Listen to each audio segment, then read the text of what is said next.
당신의 하루를 특별하게 2월의 모든 순간 AM 1650 라디오 서울과 함께하세요.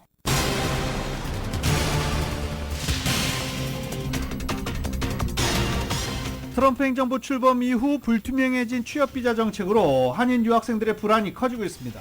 트럼프 대통령의 반移민 정책을 비판하는 시위는 전국적으로 확산되고 있습니다.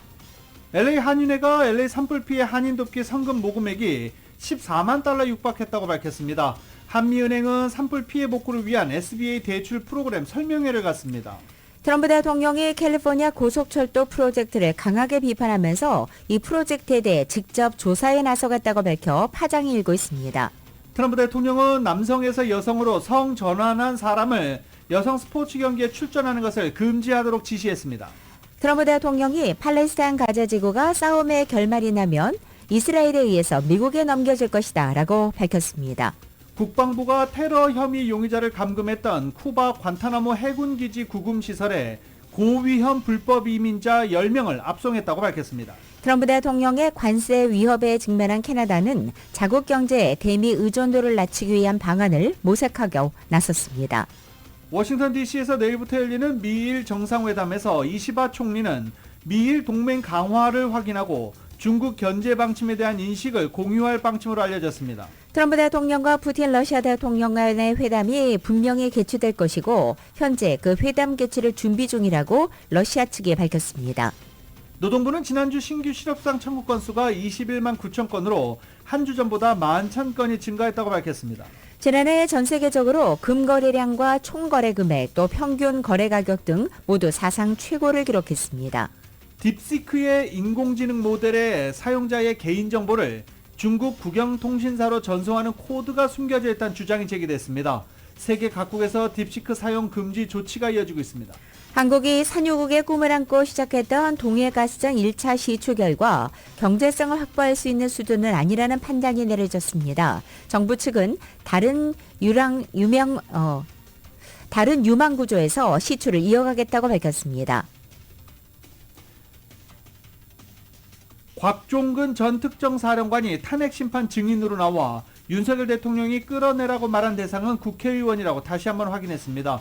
윤 대통령은 직접 이 증언을 반박했습니다. 비상계엄 당시 쪽지를 준 적이 없다는 윤 대통령의 헌재 진술과는 달리 최상목 대행은 쪽지를 받았지만 내용은 모른다라고 답변했습니다. 한덕수 총리는 국무위원 모두 계엄에 반대했다면서 김동연 전 장관의 주장과 다른 말을 했습니다.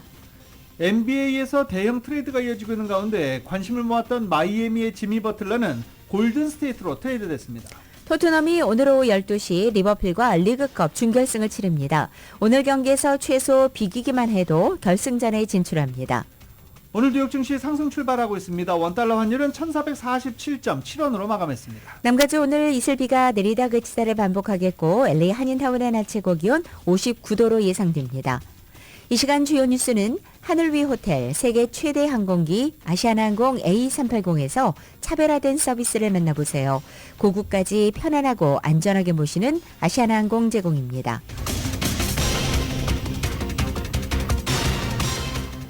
여러분 안녕하십니까? 김윤정입니다. 안녕하십니까? 유지승입니다. 2025년 2월 6일 목요일 라디오 서울 모닝 뉴스 2부입니다. 자, 지금 다운타운에서 트럼프 정책에 반대하는 이민자 시위 계속 이어지고 있습니다. 어제도 시청 인근에서 이민 단속 항의 시위가 벌어졌습니다. 나흘째죠. 지난 3일에는 오늘이 2월 6일입니다. 지난 4일이었죠. 지난 4일에는 고등학생 참가자 숫자도 늘어서 수백 명의 고등학생들이 수업을 중단하고 시위에 합류하기도 했었습니다. 한 명의 성인 시위 참가자 중 중범 벤달리즘 혐의로 체포되기도 했습니다. 이 체포된 인물은 여러 건물과 자율주행차 업체 웨이모의 차량을 훼손한 혐의로 체포된 것입니다. 또 이 고등학생들이 경찰에게 돌과 병을 던졌다는 신고도 접수돼서 시청 주변에 해산 명령도 내려졌습니다. 이 시위대들이 점점 과격해지고 있어요. 무엇을 주장하는지 이거보다 지금 과격한 시위가 더 주목을 받고 있습니다. 경찰에 돌을 던지고 경찰에 병을 던지고 프리웨이를 차단하고 일요일날 프리웨이 차단했죠. 평일에도 프리웨이를 차단하기 위해서 시도를 하고 있죠. 주민들이 굉장히 불편하고 있습니다. 건물에 낙서를 하고 교차로를 불법 점거해 자동차 묘기를 선보이고 그리고 심지어 성조기를 불에 태우는 그런 퍼포먼스도 함께 펼치고 있는 중입니다. 그러면서 이들이 주장하는 것, 왜 시위를 하는지 주민들이 알지 못합니다. 그저 불법 시위, 폭동 이렇게 기억되기 시작했습니다. LA 시청과 주변 건물에는 트럼프 대통령, 이민세관 단속국, 국경수비대를 욕하는 낙서들이 새겨졌고 이탈리안 아메리칸 뮤지엄도 훼손을 당했습니다. 101번 프리웨이 일부를 마비시키기도 했고 그리고 7명의 경찰이 부상을 입기도 했습니다. 다니엘 랜돌프 LAPD 부국장은 개인이 평화롭게 시위하고 의견을 표명할 권리를 전적으로 존중한다며 하지만 시위가 건물 훼손, 폭력, 공공안전에 대한 위협 등 불법 행위로 확대될 경우 질서를 회복하기 위해 단호한 조치를 취할 것이라고 경고했습니다. 트럼프 행정부 출범 이후 불투명해진 취업비자 정책으로 인해 미주 한인 유학생들이 초조해하고 있습니다. 여기에 근거 없는 루머까지 돌아서 불안감이 심화되고 있습니다. 강채은 기자가 전해드립니다. 석사 끝나고 첫 직장을 잡는 데만 900개 이력서를 제출했고 최종 인터뷰까지 간 건 10개 남짓. 회사 측과 인터뷰를 마치고 비행기를 타고 돌아오면서 계속 지원서를 썼다는 한 유학생의 취업 도전기는 현재 미주에서 취업을 준비하는 많은 한인 유학생들의 속타는 마음이 담겨 있습니다. 특히 트럼프 제2기 행정부 들어 불확실해진 취업비자 정책으로 미주 유학생들의 불안감은 더욱 커지고 있습니다.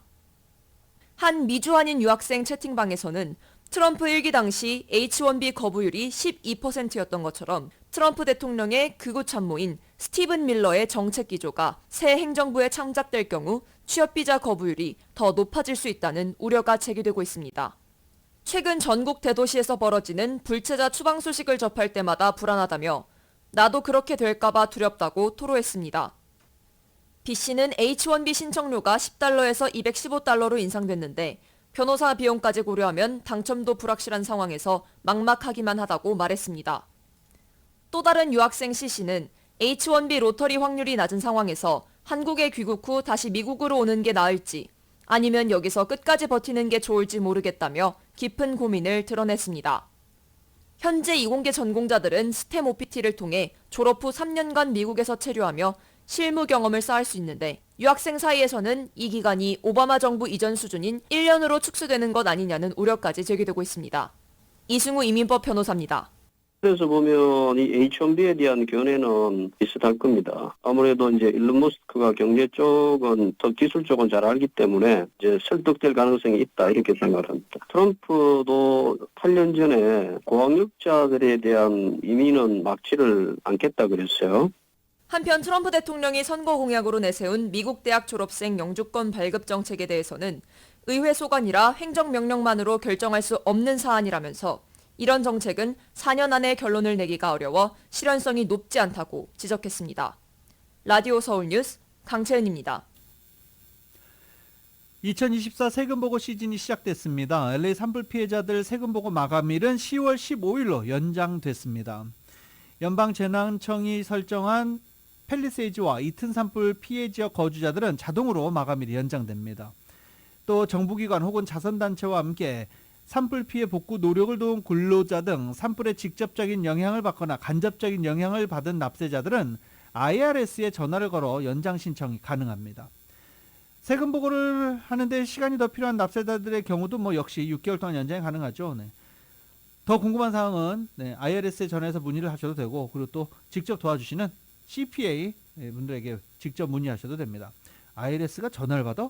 네, IRS 전화번호 지금 또 운전하시는 분들은 적기 힘드시죠? 그래도 혹시 머리를 한번 믿어보십시오. 네. IRS는요, 전화 866-562-5227, 866-562-5227번입니다. 한편 IRS는 일정 자격을 갖춘 캘리포니아 납세자들은 온라인 디렉트 파일 서비스를 통해 무료 세금 보고가 가능하다라고 밝혔습니다. 온라인 디렉트 파일 서비스, 어제 또 이게 한참 논란이 됐었죠. 네, 그런데 IRS가 어제 공식적으로 발표를 했습니다. 디렉트 파일 서비스를 통해 무료 세금 보고가 가능하다라고 밝힌 것입니다. 정부 효율 부서의 수장으로 지명된 일론 머스크가 이번에는 연방국세청 IRS의 무료 세금 보고 프로그램을 정부 기관이 없어졌다라고 주장해서 한때 상당한 혼란을 빚었습니다. 뉴스룸에서 전해드립니다.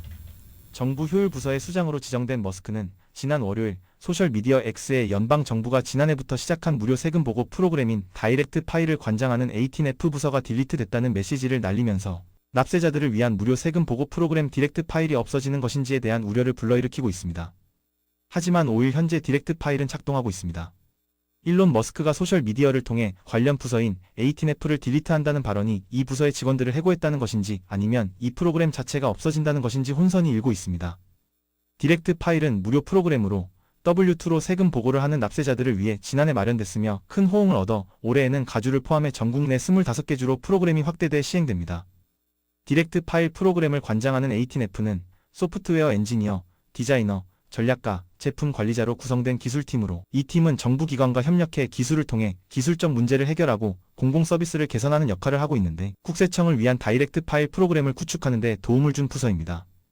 머스크는 지난 월요일 자신의 소셜미디어 사이트 X에 디렉트 파일 프로그램을 관장하는 정부 부서 18F가 극좌 조직이라고 주장한 한 사용자의 게시물에 대한 답으로 그 그룹이 삭제됐다고 말해 무료 세금 프로그램인 디렉트 파일도 없앤다는 것인지 혼선을 빚고 있습니다.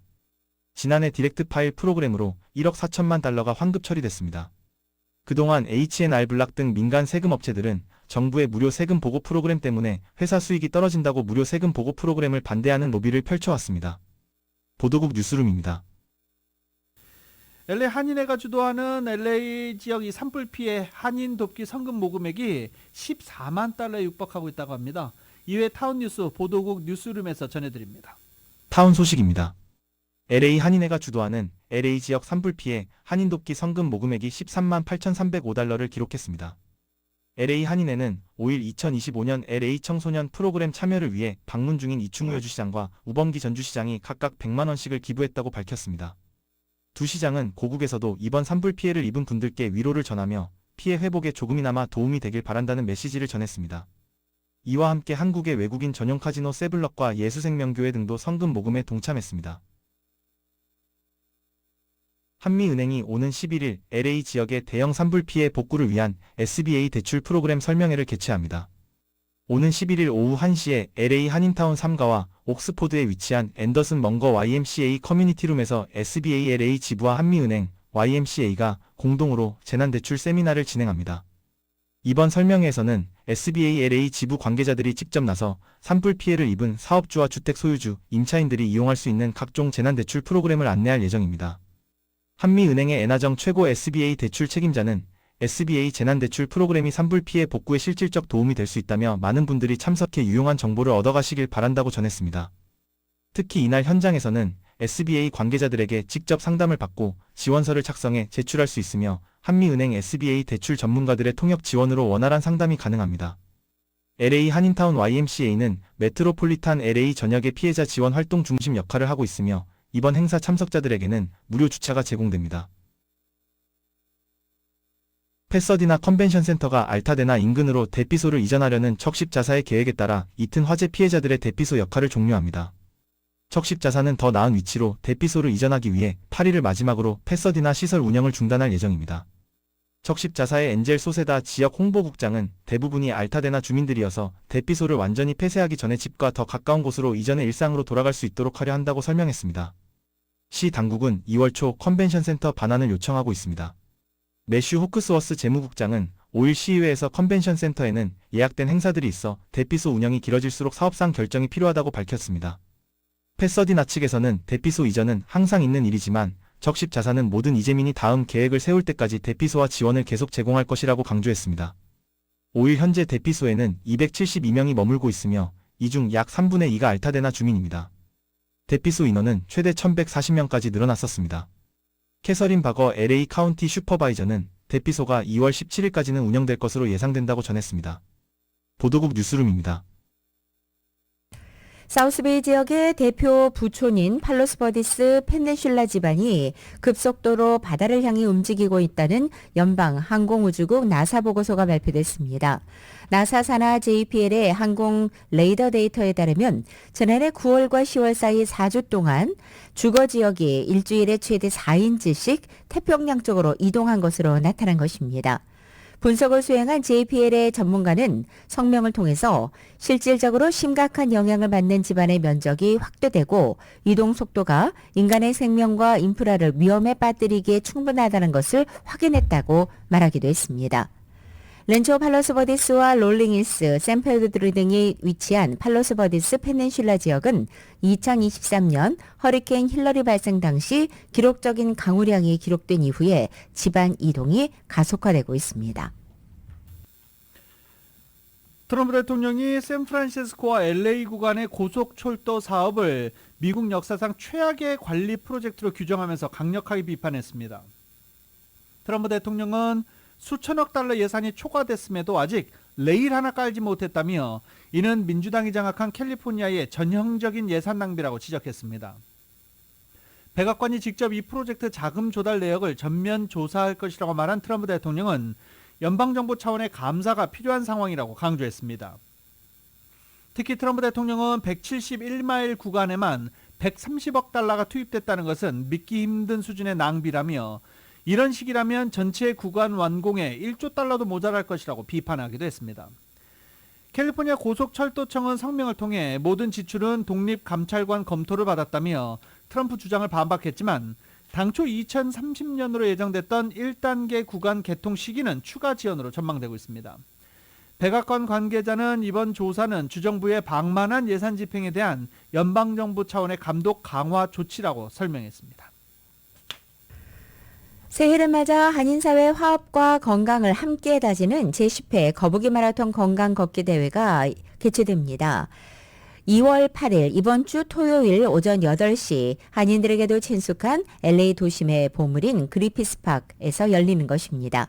올해로 10년째 열리는 이 한국일보의 그리피스파크 거북이 마라톤 건강 걷기 대회 행사는 매년 새해를 시작하는 한인사회의 각계각층 남녀노소 수천 명이 함께 모여 상쾌한 공기 속에 등산로를 함께 걸으며 건강을 챙기고 또 화합과 단합을 다지는 뜻깊은 행사로 굳건히 자리 잡았다는 평가입니다. 이 한국일보 거북이 마라톤 건강 걷기 대회는 그리피스파크 내 올드주 피크닉 에어리어에서 출발합니다. 옛 LA 동물원 등 볼거리가 많은 로어 올드주 트레일을 오른 뒤에 펀캐년 트레일을 거쳐서 비콘 힐의 반환점을 돈 후 로어 올드주 트레일을 통해 내려오는 코스입니다. 이 그리피스파크 등산로는 왕복 길이가 3.5마일 정도로 코스가 험하지 않고 잘 정비돼 있어서 어린이부터 연장자까지 남녀노소 누구나 쉽게 걸을 수 있습니다. 이 거북이 마라톤 건강 걷기 대회에서는 올해도 참석자들을 위해서 푸짐한 상품과 경품이 준비되어 있습니다. 우선 참가자 전원에게 농심에서 제공하는 라면 패키지를 비롯해 무료 선물이 제공됩니다. 또 경품 추첨 행사를 통해서 아시아나항공의 서울 왕복 항공권과 US 아주 투어가 제공하는 관광 상품권이 증정됩니다. 이 거북이 마라톤 건강 걷기 대회는 2025년 2월 8일 이번 주 토요일 오전 8시 집결 장소는 그리피스파크 올드주 피크닉 구역입니다. 여객기 관련 사고가 또 일어났습니다. 비행 중인 여객기에서 창문을 부수려던 탑승객이 체포되기도 했습니다. 또 공항 활주로에서 2대 여객기가 날개끼리 부딪히는 사고도 벌어졌습니다. KBS입니다. 여객기 좌석 사이로 한 남성이 다른 승객들에게 제압당하고 있습니다. 몸으로 누르고 급한 대로 끈으로 묶고 소동 뒤편에 선명하게 금이 간 여객기 창문이 눈에 띕니다. 이 여객기 비행 중이었습니다. 현지 시각 5일 밤 미국 덴버에서 휴스턴으로 향하던 여객기에서 한 승객이 창문을 부수려 하자 일어난 일입니다. He was screaming in multiple languages and punching out the window and like laying back and trying to kick it out. 비행 중 창문을 깨는 건 객실 기압을 급격히 떨어뜨려 모두를 위험에 몰아넣는 심각한 범죄. 이 남성은 착륙 직후 연행됐습니다. 같은 날 오전 미 시애틀 공항의 활주로에선 여객기 2대가 날개를 맞물린 채 멈춰 있습니다. 착륙 뒤 활주로를 이동하던 일본 항공 여객기의 오른쪽 날개가 대기 중이던 델타 항공 여객기의 꼬리 날개와 부딪혔습니다. 다친 사람은 없었지만 두 여객기 300명 넘는 탑승객들은 놀랄 수밖에 없었습니다. The plane just kind of jolted. It felt like we were in a car accident. The delta tail was like lodged into the wing. 관제 실수 아니냐는 추측이 나왔지만 미 연방항공청은 두 여객기가 항공교통 관제를 받지 않는 곳에 있었던 것으로 파악하고 사고 경위를 조사하고 있습니다. KBS 뉴스 홍진아입니다.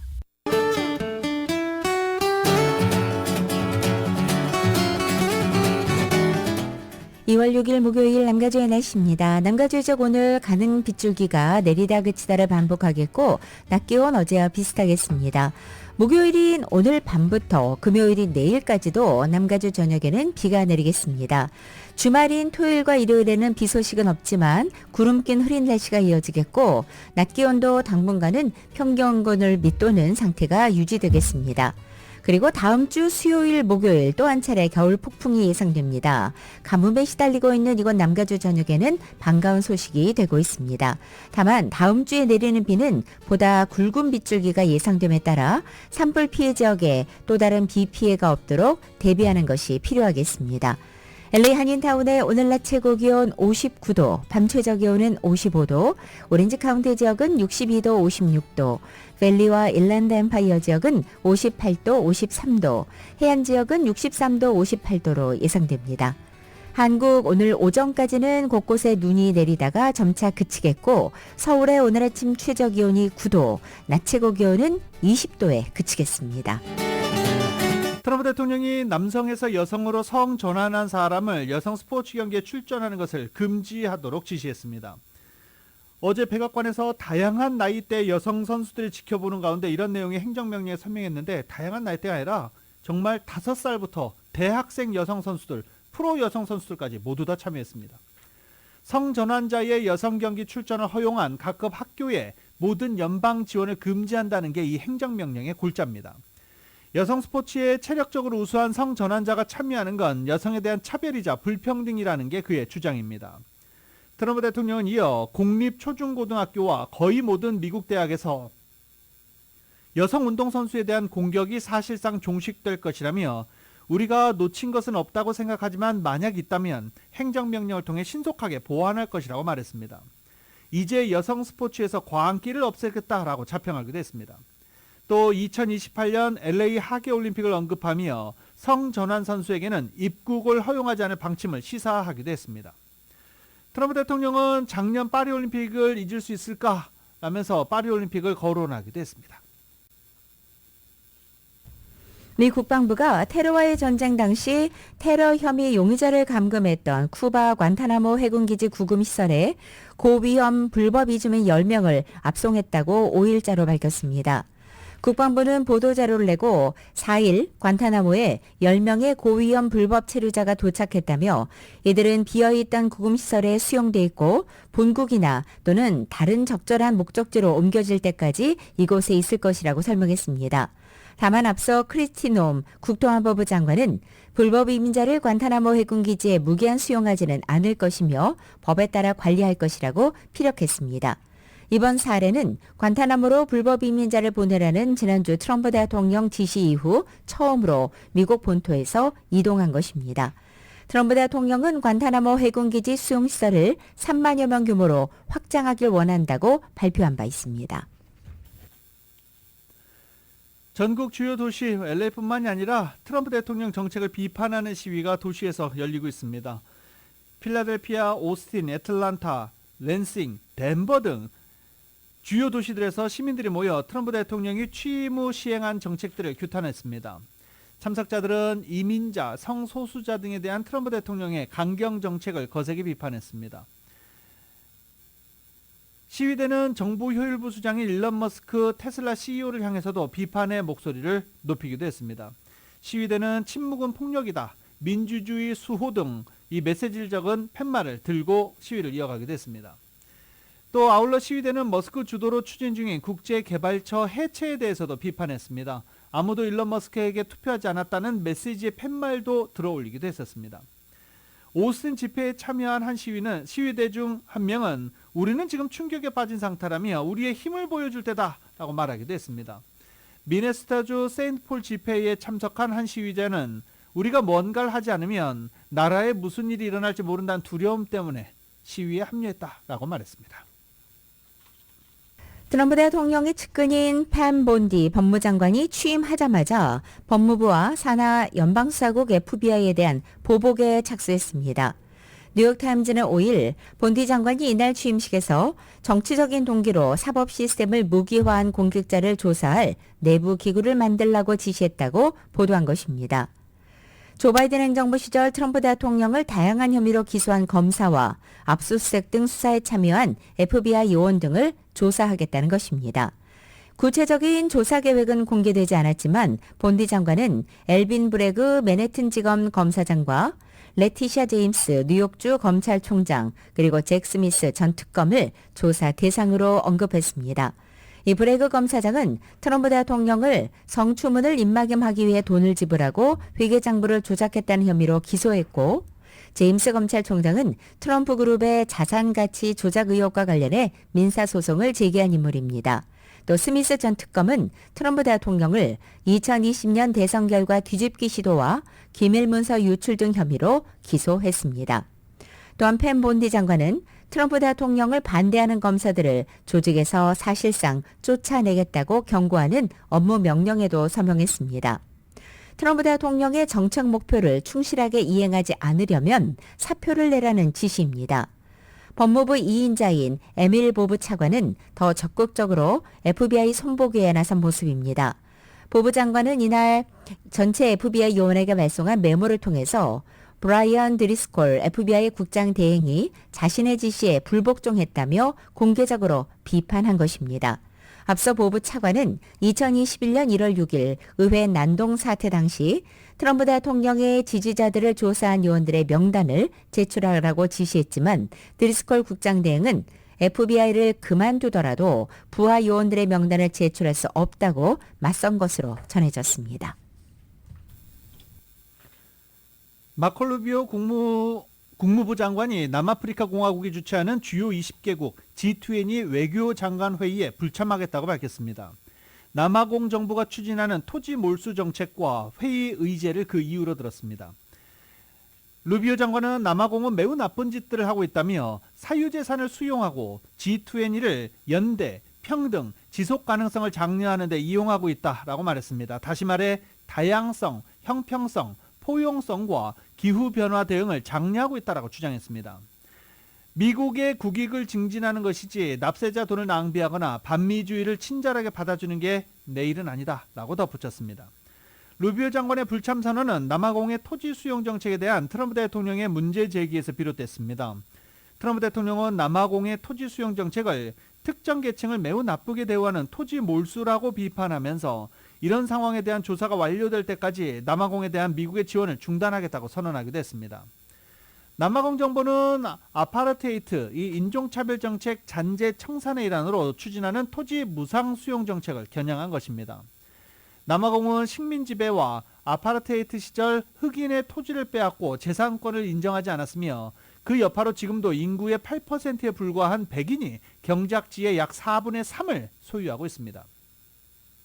시릴 라마포사 남아공 대통령은 이 문제를 시정하기 위해 지난달 개인의 토지를 공익 목적으로 보상 없이 수용할 수 있게 하는 법에 서명했습니다.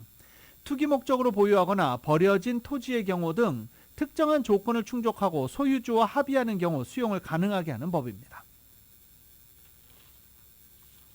미 국방부가 성별, 인종, 민족의 다양성을 장려하는 정책을 금지하면서 유서 깊은 웨스트포인트 육군사관학교에 한국계 생도클럽도 문을 닫게 됐습니다.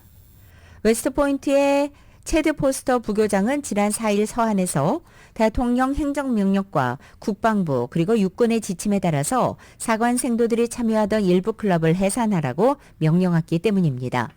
해산 대상은 한미관계 세미나, 일본 포럼 클럽, 아시아태평양 포럼 클럽, 베트남계 미국인 생도협회, 라틴 문화클럽, 그리고 미국 원주민 유산 포럼, 전국 흑인 엔지니어 협회, 여성 엔지니어 협회 등 12개입니다.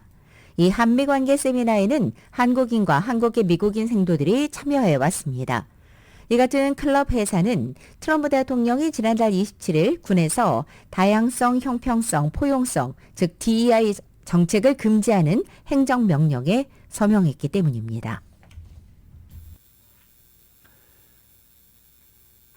트럼프 대통령의 몰아치는 정책 속도전에 이렇다 할 반격하지 못하고 있던 민주당이 일론 머스크를 겨냥하며 돌파를 찾고 있다는 분석입니다. 워싱턴 포스트는 트럼프와 맞서기 위한 구호를 찾던 민주당 머스크를 공략하다라는 제목의 기사에서 머스크를 향한 민주당의 비판 메시지를 분석했습니다. 민주당은 머스크를 견제하기 위한 맞춤 법안도 발의했습니다. 정치매체 폴리티코에 따르면 민주당 마크 포칸 하원 의원은 특수직 공무원이 연방정부 개혁을 수주하는 것을 금지하는 법안을 의회에 제출하기도 했습니다. 워싱턴 포스트가 주요 진보 인사들 수백 명의 온라인 게시글 및 팟캐스트 발언을 분석한 결과에 따르면 이들의 머스크 언급 횟수는 총 211건으로 급증한 것으로 조사되기도 했습니다. 퀴니피엑대가 실시한 여론조사에 따르면 머스크가 트럼프 행정부에서 중요한 역할을 하는데 반대한다는 응답은 56%로 나타나기도 했습니다. 찬성한다라는 39%보다 답변이 많았습니다. 이 여론조사를 보고 난 뒤에 민주당이 머스크를 주요 공략 대상으로 삼은 것, 이렇게 비호감도가 커진 것과 연관된 것으로 해석하는 분석도 있었습니다. 이 같은 여론 속에서 민주당이 그를 트럼프 행정부의 약한 고리로 판단하고 머스크를 적극적인 공략에 나섰다는 분석입니다. 이런 전략이 민주주의 가치 등을 내세우는 비판 방식보다 더 효과적이라는 평가도 있습니다.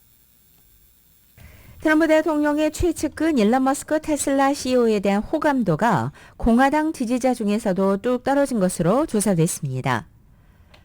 5일 정치정보 매체 더 힐에 따르면 여론조사 업체인 유거브가 2일부터 4일까지 미국 시민 1,604명을 대상으로 조사한 결과 공화당 지지자 가운데 머스크에게 권한을 많이 줘야 한다는 응답은 26%였습니다. 권한을 약간 줘야 한다는 응답 43%, 전혀 주면 안 된다는 응답은 17%였습니다. 대선 직후 이루어졌던 조사 결과와 비교하면 머스크에 대한 호감도가 많이 떨어진 것입니다. 당시 공화당 지지자 중에 머스크에게 권한을 많이 줘야 한다는 응답은 47%, 약간 줘야 한다, 전혀 주면 안 된다는 29%와 12%였습니다. 민주당 지지자 등을 합친 전체 응답을 봐도 11월에는 머스크가 권한을 많이 가져야 한다는 응답이 34%였지만 이번 조사에서는 13%로 떨어졌고 권한을 가지면 안 된다는 응답은 30%에서 46%로 늘어났습니다. 트럼프 대통령에 대한 호감도도 떨어졌습니다. 지난주 트럼프 대통령에 대한 호감과 비호감 응답이 각각 51%와 48%였지만 이번 조사에서는 48%로 같아졌습니다. 트럼프 대통령의 며느리 라라 트럼프가 팍스뉴스의 주말 프로그램 진행을 맡는다고 팍스가 밝혔습니다. 오는 21일부터 방송되는 마이 뷰 위드 라라 트럼프의 진행을 맡습니다. 토요일 황금 시간대 오후 9시부터 10시 동부시간입니다. 오후 9시부터 10시에 방송됩니다. 트럼프 대통령의 차남 에릭과 2014년에 결혼한 라라는 TV 프로듀서 출신으로 2016년 대선 때부터 트럼프의 대권 도전 지원에 깊이 관여해 왔었습니다.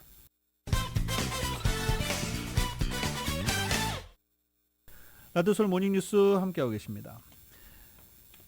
미국 정부 소유 선박은 파나마 운하를 지날 때 통행료 내지 않아도 된다라고 국무부가 발표를 했었죠. 그래서 야, 트럼프가 또 통하네 라고 생각을 하자마자 파나마 운하 당국이 곧바로 이를 반박하는 상황이 벌어졌습니다.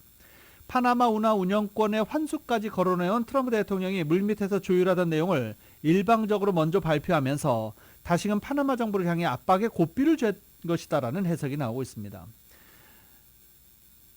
국무부는 소셜미디어를 통해서 파나마 운하 통행료를 부과하지 않기로 파나마 정부와 합의하면서 미국은 연 수백만 달러를 절감할 수 있게 됐다라고 국무부는 덧붙였습니다. 발표를 했습니다.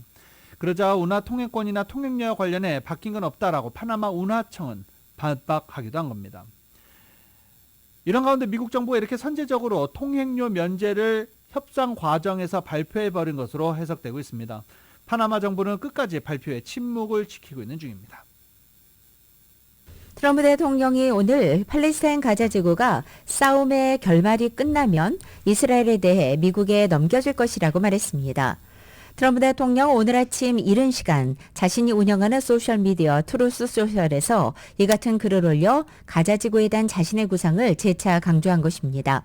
앞서 지난 4일 백악관에서 베냐민 네타냐후 이스라엘 총리와 회담 후 가진 기자회견에서 가자 지구의 팔레스타인을 주변 제3국에 영구 재정착시키고 미국이 가자 지구의 소유권을 넘겨받아 관리하고 개발한다는 깜짝 구상을 밝혀 국내외적으로 거센 반발을 불러일으켰습니다. 한편 가자 지구에 미군이 주둔할 수 있다는 국내외의 우려를 의식한 듯 미국 측 병사는 필요하지 않을 것이라고도 적었습니다. 트럼프 대통령이 자신의 가자지구 장악 구상에 대한 비판에 모두가 좋아하고 있다라고 반박했습니다. 하지만 국내에서 미국 내에서도 가자 주민을 강제로 이주시키겠다는 것은 인종 청소다라는 비판도 나왔습니다. KBS입니다. 트럼프 대통령의 이른바 가자 구상은 가자에 사는 팔레스타인인들의 이주입니다. 여기에 가자 장악 계획을 밝혔고 군대 파견 가능성도 배제하지 않았습니다. 중동 국가들은 물론 서방 국가들도 끔찍한 계획이라며 반발했지만 트럼프 대통령은 아랑곳하지 않고 있습니다.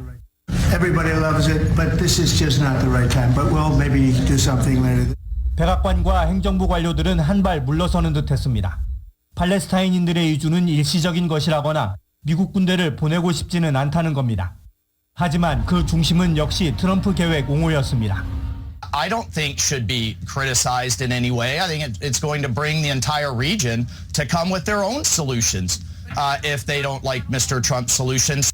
이에 미국 공화당에서도 회의적인 반응이 나왔고 민주당은 강제 이주는 인종 청소이고 이는 농담일 수 없다며 아예 대통령 탄핵을 해야 한다고 주장했습니다. 유엔 사무총장도 나섰습니다. It is vital to stay true to the bedrock of international law. It is essential to avoid any form of ethnic cleansing. 이런 지적에도 트럼프 대통령은 자신의 소셜미디어에 다시 글을 올려 가자에 미군이 필요 없을 것이라고만 했을 뿐 가자 주민의 이주와 가자 장악 의지를 다시 한번 밝혔습니다. 이스라엘은 이미 가자 주민의 이주 계획 수립에 착수했습니다. 휴전으로 가시화됐던 중동 안정이 다시 흔들리고 있습니다. 뉴욕에서 KBS 뉴스 박일중입니다. 트럼프 대통령의 이 가자 구상에 대해서 가자 주민들은 일제히 고향 땅을 떠날 바에는 죽겠다라는 격앙된 반응을 내놓고 있습니다. 트럼프 대통령이 내놓은 가자지구 구상을 접한 주민들은 그 어떤 팔레스타인인도 이것을 용납할 수 없을 것이라며 극렬한 거부 의사를 밝힌 것입니다. 이들은 가자지구가 전쟁으로 인해 지옥이 됐고 주민들도 살기를 원치 않는다는 트럼프 대통령의 주장과는 달리 자신들은 오랜 분쟁에도 불구하고 선조 때부터 굳건히 지켜온 이 고향 땅을 사랑한다고 강조한 것입니다. 실제로 대부분의 주민들은 지난 15개월간 이어진 이스라엘군의 맹폭에도 불구하고 가자지구 안에 머물기를 택했고 휴전이 실시되자 비록 폐허뿐일지라도 고향집에 돌아갈 수 있다는 생각에 기쁨의 눈물을 흘렸습니다. 가자지구 주민을 이주시키고 휴양지로 개발하겠다는 트럼프 대통령 구상에 미국 내 아랍계가 대대적으로 반발하기 시작했습니다. 영국 가디언에 따르면 트럼프 대통령을 지지했던 트럼프를 위한 아랍계 미국인은 트럼프 대통령 구상을 비판하며 이름을 평화를 위한 아랍계 미국인으로 바꿨습니다. 이 단체는 트럼프 대통령이 중동 평화를 위해 헌신하고 있다고 여전히 믿지만 가자 구상은 문제 삼을 수밖에 없다며 어떤 이유에서건 팔레스타인 주민을 이주시킨다는 개념에는 단호히 반대한다라고 밝혔습니다. 이렇게 전쟁으로 폐허가 된 가자지구를 미국이 소유해서 휴양지로 개발하겠다는 트럼프 대통령의 구상을 트럼프 행정부의 내부 인사들조차 기자회견 발표를 통해 처음 접하고 충격을 받은 것으로 전해졌습니다. 이번 가자지구 구상은 트럼프 대통령이 취임 전부터 직접 고안한 것으로서 자신의 머릿속에서 나온 파격적인 정책들을 전문가와 상의도 하지 않은 채 거침없이 내놓는 트럼프 대통령의 직진 스타일을 그대로 보여준다는 해석이 나오고 있습니다. 트럼프 대통령이 이스라엘 네타냐후 총리와 이 정상회담을 한 뒤에 이렇게 여러 가지 가자지구 논란, 세계가 깜짝 논란을 발표를 했습니다. 내일부터는 일본과 두 번째 정상회담을 갖습니다.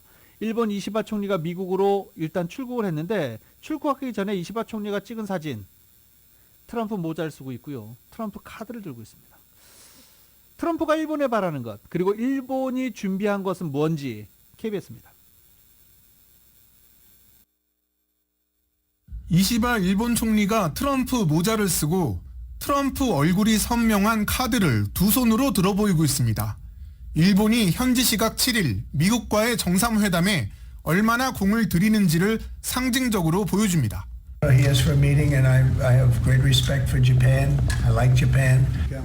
트럼프는 인도태평양 지역 핵심 동맹, 최대 투자국 일본을 두 번째 정상회담 상대로 선택했습니다. $200 billion and say, he is a great negotiator. 일본은 기회를 놓치지 않으려 합니다. 미국이 최대 수입국들의 관세 전쟁을 일으켰듯 5위 일본에도 관세를 무기화할 수 있다고 보는 겁니다. 정상회담에선 일본의 투자로 미국 일자리를 만들어냈음을 강조하고 미국산 무기, 천연 가스 등을 더 사겠다는 의지를 전할 거라고 일본 언론은 전하고 있습니다. 미일 동맹을 새로운 단계로 더 끌어올리고 중국 견제 방침에 대한 인식을 공유하는 것도 일본의 목표입니다. 일본 다음으로 트럼프 대통령은 요르단, 인도 정상과 만납니다. 한국은 리더십 부재 속에 아직 정상 간 전화통화도 성사시키지 못하고 있습니다. 도쿄에서 KBS 뉴스 황진우입니다. 노동부는 지난주 신규 실업수당 청구 건수가 21만 9천 건으로 한 주 전보다 11,000건이 증가했다고 밝혔습니다. 이는 다우존스가 집계한 전문가 전망치를 웃도는 수치입니다. 그래도 21만 건대에 머무는 주간 신규 실업수당 청구 건수는 미국의 노동시장이 여전히 견조한 모습을 이어가고 있음을 시사한다고 분석됐습니다. 트럼프 대통령이 불붙인 관세 전쟁이 미국 브랜드에 대한 보이콧으로 번질 가능성이 있다는 전망이 나왔습니다. 트럼프 대통령이 관세 무기화에 나서면서 상대 국가들에서 미국 제품에 대한 소비가 이 정서에 나빠질 수 있다는 것입니다.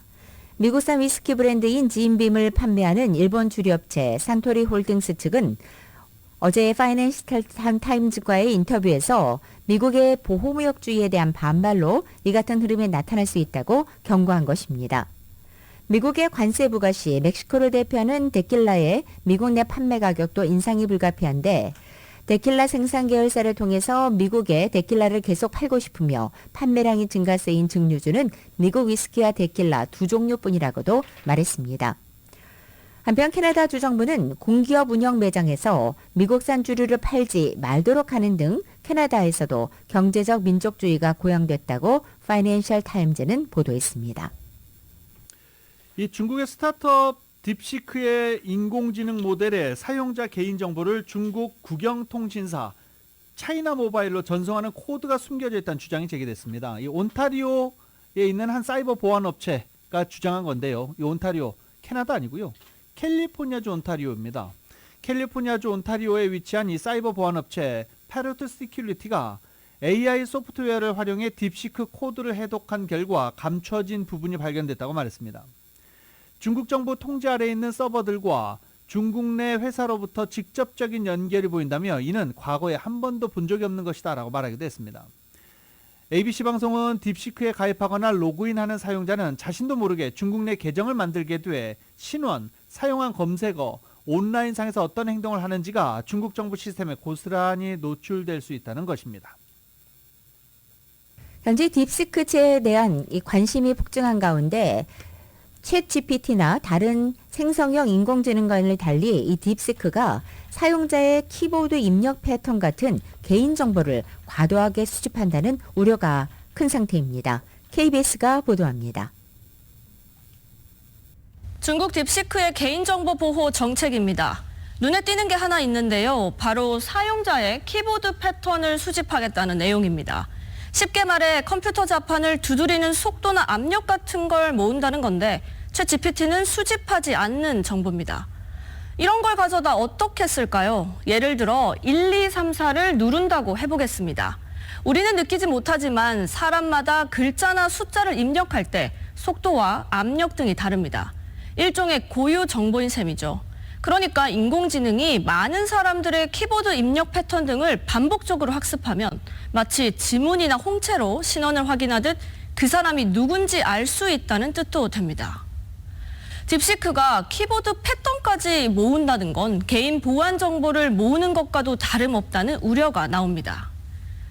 논란의 또 다른 축은 중국 당국이 원하면 언제든지 이런 민감한 정보들을 들여다볼 수 있다는 걱정입니다. 미국이 중국 SNS 플랫폼 틱톡에 대해 사용 금지를 추진한 것도 같은 이유입니다.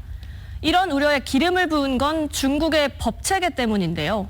딥시크가 모은 정보는 중국 서버에 저장됩니다. 중국 정부가 국가 안보를 내세우면서 정보를 얼마든지 수집할 수 있도록 법에 돼 있습니다. 우리 정부도 딥시크의 개인정보 수집 실태를 파악하고 나섰습니다. 개인정보보호위원회가 중국 딥시크 본사에 개인정보 수집이나 처리 방식에 대해 공식 질의서를 보냈지만 아직 답변은 받지 못했습니다. KBS 뉴스 황정우입니다. 2025년 2월 6일 목요일에 전해드린 라디오 서울 모닝뉴스 여기서 마치겠습니다. 오늘 안전운전 절대 잊지 마시기 바랍니다. 지금까지 진행의 유지승